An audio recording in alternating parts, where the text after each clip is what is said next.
Yes. Salamat po sis. Meron pong katanungan dito sa chat box. Ang dalawa po ang katanungan na meron dito. Ang unang katanungan, mahal na Haring Opiryo, saan po ba ang Fertile Crescents? Yun po ang unang katanungan. At ang pangalawang katanungan, ang pag-patronize ba po ba sa mga Babylonian system like sa education system, naming system, medication system, ay isa rin po bang form of idolatries? Yun po ang mga katanungan. Salamat po. Okay, doon sa tanong kung nasaan ba ang Fertile Crescent, somebody please share a screen. Paki-check na lang po sa internet. Hindi ko nasasagutin yan. Nasa internet po yan. Marami dyan. Fertile Crescent. Paki-check. Nasa internet yan. Okay? Sa pangalawa, yung pag-avail ba ng ano yon? Mga gamot, educational system, yan ba ay form of idolatry? Hindi po. Iba po ang definition ng idolatry.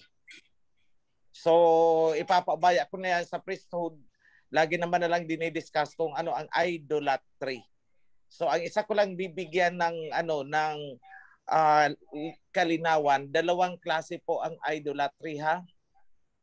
Hindi ibig sabihin na pag wala kang rebulto o imahin sa bahay mo ay hindi ka nagsasagawa ng idolatry. Kung ang nasa isip mo naman at imagination ay si Birhen Maria na nakaprosesyon at doon ka yun ang ini-imagine mo habang ikaw ay nagdarasal. Yan ang sinasabi na mental idolatry. Nasa puso mo na, hindi mo na kailangan ang physical na rebulto. So, yan. Pagsamba sa tungkod. Alam nyo, yung tungkod, takot daw ako sa kanya kaya hindi ko na ma-mention ang pangalan niya. O ngayon, mini-mention ko. Ang nagpo-promote ng banal na tungkod daw, ng kaligtasan. O yan, minention ko na. Kasi nagkakalat siya eh. Sabi niya, takot daw ako kaya hindi ko daw siya mapangalanan. Lagi daw tungkod ang sinasabi ko. O yang pinopromote mo na tungkod ng kaligtasan, tungkod yan ng kapahamakan. Huwag mong sabihin takot ako sa'yo, hindi ako sa'yo takot. Kahit may bakal ka pa. Alam ko ang ginagawa mo.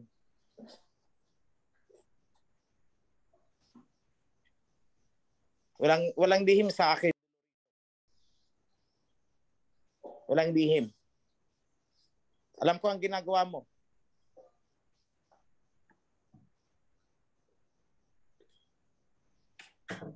Gusto mo akong patayin?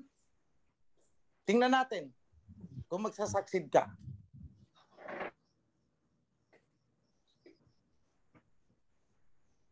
Hindi ako kayang patayin ng tungkod-tungkod mo. O lahat ng sumasamba dito sa tungkod, lahat yan ay idolatry po yan. Tama bang sabihin mo, tungkod ng kaligtasan? Hindi ba't idolatry yan? Wala pong ibang pangalan. Nagkaroon ng tungkod ng kaligtasan. Wala. Ni si Moses, hindi niya sinabi na itong tungkod ko ang tungkod ng kaligtasan eh. Hanapin nyo nga kung sinabi yan ni Moses. Wala. Aba, talo mo pa si Moses niyan. Si Moses hindi nagsabi na ito ang tungkod ng kaligtasan na magliligtas sa inyo. May sinabi bang ganyan si Moses? Wala. Eh ano yung sinasabi mo? Tungkod ng kaligtasan nyo. Naka-screenshot lahat sa akin ng mga sinasabi nyo eh. All are delivered sa akin. Mahiyahiya kayo sa mga balat nyo. Ang dami nyong niluloko. Pati covenant of salvation, sinagasaan ninyo. Sinasabi nyo, yung tungkod ang gigiba sa akin. O sige, gibain nyo ako gamit yung tungkod nyo. Alam ko, you are plotting to kill me.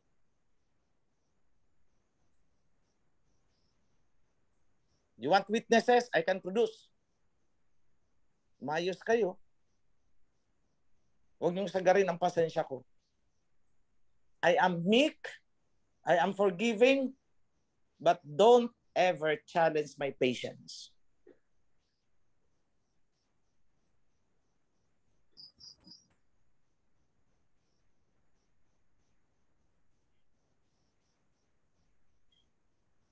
So yan, idolatry. Habang nagpo-promote ng tungkod ng kaligtasan, they are plotting against me. Sisirain daw nila ako, wawasakin nila ako. Nakita nyo kung gaano kakamandag ang mga espiritu ng mga yan? Tapos may naniniwala? My goodness, asan yung mga pag-iisip nitong mga natangay? Yan ang sinasabi ko, buti pa ang aso, marunong ng loyalty, amoy pa lang ng kanyang amo. Ito nasutsutan lang ng kapitbahay. Wala na. Kod na ng kaligtasan ni Dolorito, ang pinaniniwalaan, hindi na ang covenant. Nakita nyo kung gaano kabukto ang isip ng mga yan? Sorry ha, ayaw kong gamitin ang word na bobo. Ayaw kong gamitin ang word na mangmang. Kaya gamitin ko na lang baluktot na kaisipan. Kasi masakit yung bobo na pag-iisip. O hindi ko sinabing bobo kayo ha, baka iba na naman ang lumabas. Kayong mga naniniwala sa tungkod ng kaligtasan, hindi ko sinasabi na kayo ay mga bobo. Ang sabi ko ay baluktot lang ang inyong mga kaisipan. Hindi bobo. O bahala ang ibang nakikinig. Ulitin ko ha, kayong mga naniniwala dyan sa tungkod ng kaligtasan at pinopromote ni Sarah, I have the screenshots. Hindi ko kayo sinasabihan na kayo ay mga bobo. Ang sabi ko, baluktot lang ang inyong kaisipan. Sabi niyo, masakit ako magsalita ha. O, ayan, pinaganda ko na. Mahilig kayo sa mga sweet words, flowery words. Eh ako, direct to the point pag nagsalita ako. Wala kasi akong panahon para makipagulahan eh. Tandaan ninyo, si Moses walang sinabi na ang kanyang tungkod ang kaligtasan. Si Dolorito lang ang nagsasabi niyan. Naguyo ang marami. Ay naku, ayaw kong sabihin na sila mga bobo. Mga baluktot lang ang kaisipan.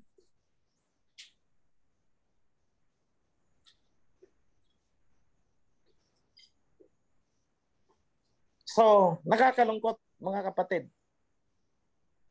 na inalis ko sila sa idolatry. Inalis ko sila sa pagsamba sa krus because it's idolatry. Hindi ko akalain na sasamba sila at maniniwala at ilalagay ang kanilang kumpiyansa. Doon sila nananampalataya sa kaligtasan. Yung kaligtasan nila iniaasa sa tungkod ni Dolorito. Oh my goodness. Umaandar pa ba ang inyong mga isip? Hindi ko sinasabi mga bobo kayo ha. Kinukore ko ha. Paulit-ulit. Hindi ko sinabi mga bobo kayo. Tinatanong ko lang kayo kung umaandar pa ba ang inyong mga isip. Dahil kahit si Moses na ginagaya ni mismong si Moses, walang sinabi na ang kanyang tungkod ang kaligtasan. My goodness. Back to the MC. Maraming salamat po, Mahal na Hari, sa kaliwanagan. At meron na lang po tayong nalalabing 18 minuto para sa ating pagtatapos. At bago po tayo magtapos sa ating gawain, inihiling po namin, Mahal na Hari, ang inyong basbas sa gabi ito.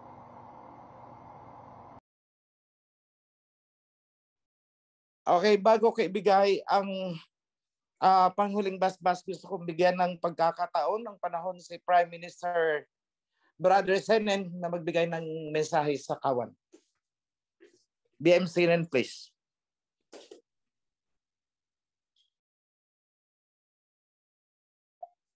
Opo, magandang gabi po, Mahal na Hari.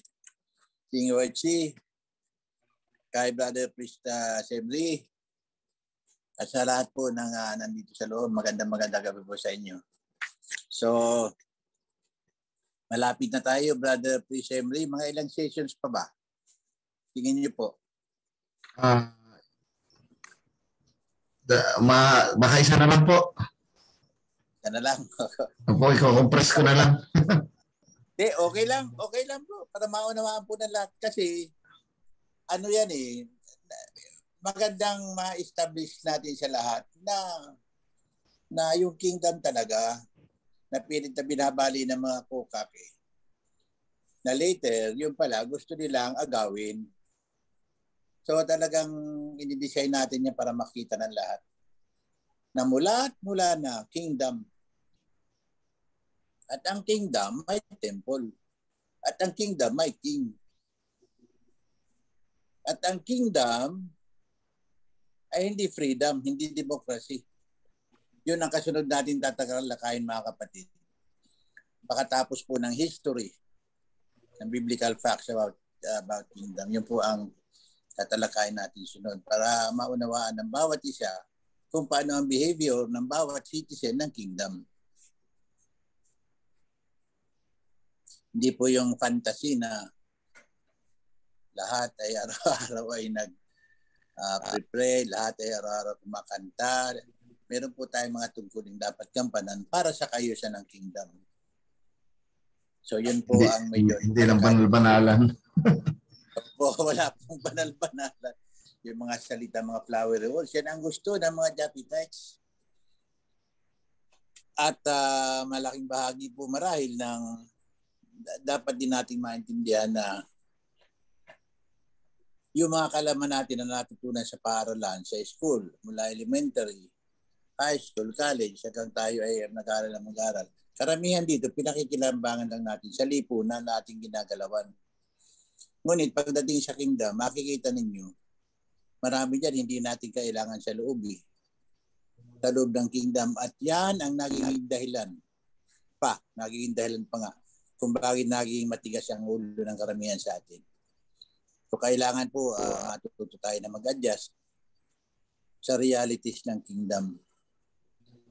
Kailangan matuto rin tayo na bitiwan hindi lang yung pagiging yung idol at cross practices natin, kung hindi how we live. How we live our life nung tayo ay nasa labas pa. Kailangan maintindihan po ng lahat yan. At yan ang sinisikap namin na ipaunawa po dito sa seminar. It's not actually a training, it's a seminar. And it's not about leadership. It's more on our role dito po sa kingdom. Para tayo manatili po dito lahat. At kita ninyo mga kapatid na nagiging buhay ngayon.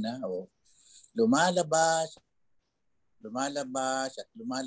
ang personal interest ng mga kapatid natin na talagang may masamang intensyon.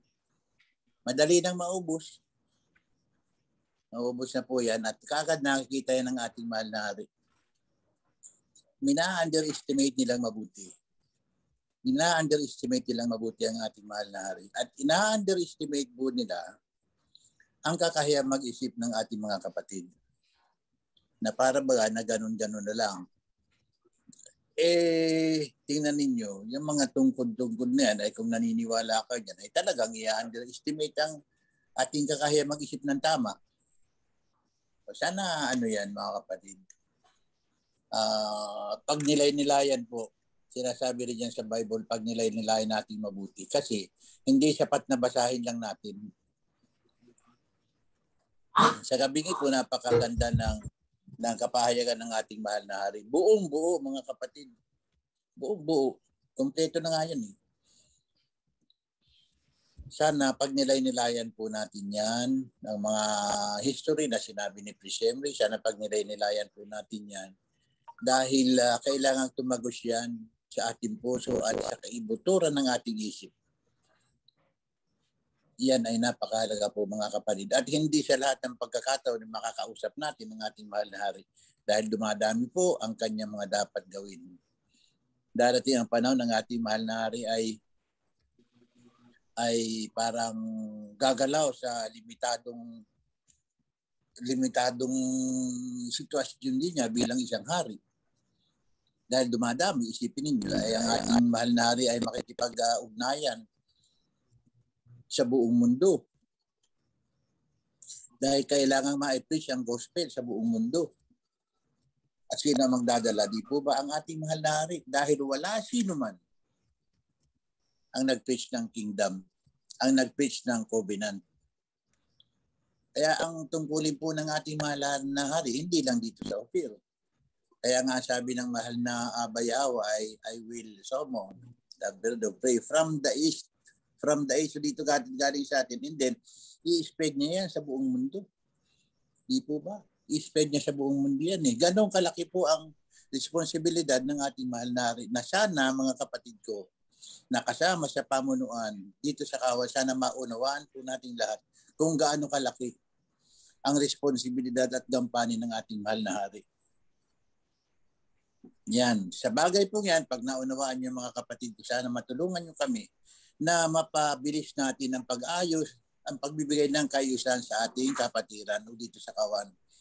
Para yung ibang bahagi ng trabaho ng ating mahal na hari ay maayos niyang magampanan na sa takdang panahon ng ating mahal na Aba ay mangyayari. Lagi ko po sinasabi, sana wag na ang sino man sa atin dito sa loob ng Kawan ang maging dahilan pa ng pagka-delay ng pagbabalik ng ating mahal na Misaya. Hindi po yan magiging masaya para sa ating lahat. So yun lang po. Maraming salamat po, mahal na hari. Kanina, wala. Ay, ayun, yung 3, 4 yata yung nagtag na naman at really ay gusto akong kausapin na naman. Sabi ko, simple lang ang dapat ninyong gawin. Gawin ang hinihingi ng mahal na hari. Walang iba. Kailan hindi nagsinungaling ang mahal na hari? Kayo ang naghahabi ng kasinungalingan. Do the right thing. Yun po sabi ko sa kanila. Do the right thing. You know better. Yun po ang last word ko sa kanila. So, yun po, mahal na hari, sa inyo po lahat. Magandang gabi po at ako po'y tuwan-tuwa sa takbo ng ating training o seminar dito po sa every Tuesday Zoom po natin. At sana ganun din po kayo. Salamat po. Thank you, Pro PM Senen. Before I leave, let me pronounce a blessing to all of you, to your families, and your loved ones. Be blessed, all of you, in the name of Abba Yahweh and King Yahweh Shai. Yada. So be it. Yada.